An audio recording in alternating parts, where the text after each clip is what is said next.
Et on se souvient tous de cette tragédie intervenue en 2002, au mois de septembre, dans la nuit du jeudi au vendredi.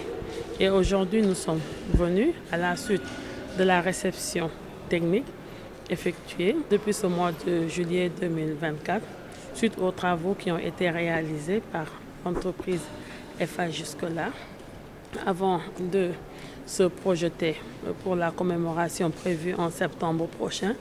Il était quand même aisé et obligatoire par devoir professionnel de venir constater de visu ce qui a été réalisé jusque-là.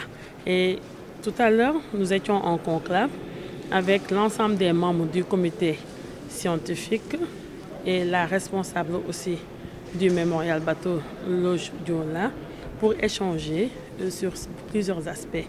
Il s'agissait de prendre connaissance du travail de collecte qui a été effectué jusque-là par le comité scientifique.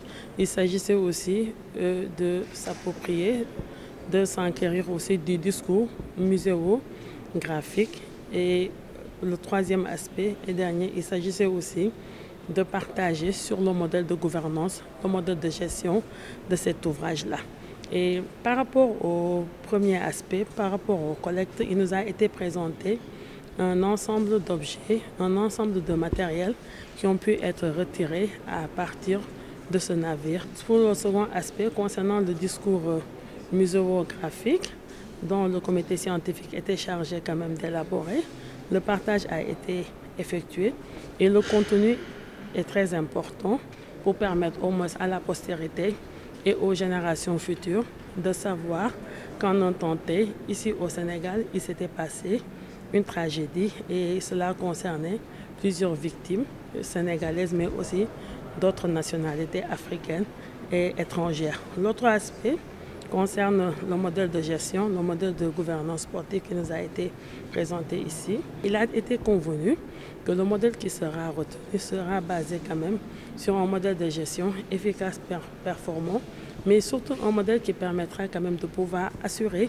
la pérennité de cette infrastructure et permettre aussi à la communauté, à la collectivité de Ziguinchor, à l'ensemble des populations sénégalaises, mais aussi à l'ensemble de la population mondiale, de pouvoir venir se recueillir au niveau de cet édifice.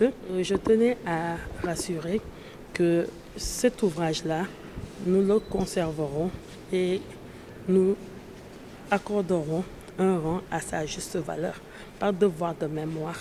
Et nous comptons, à partir de la 22e commémoration, qui symbolisera l'étape de lancement officiel des activités de cet édifice-là, procéder à la mise en service.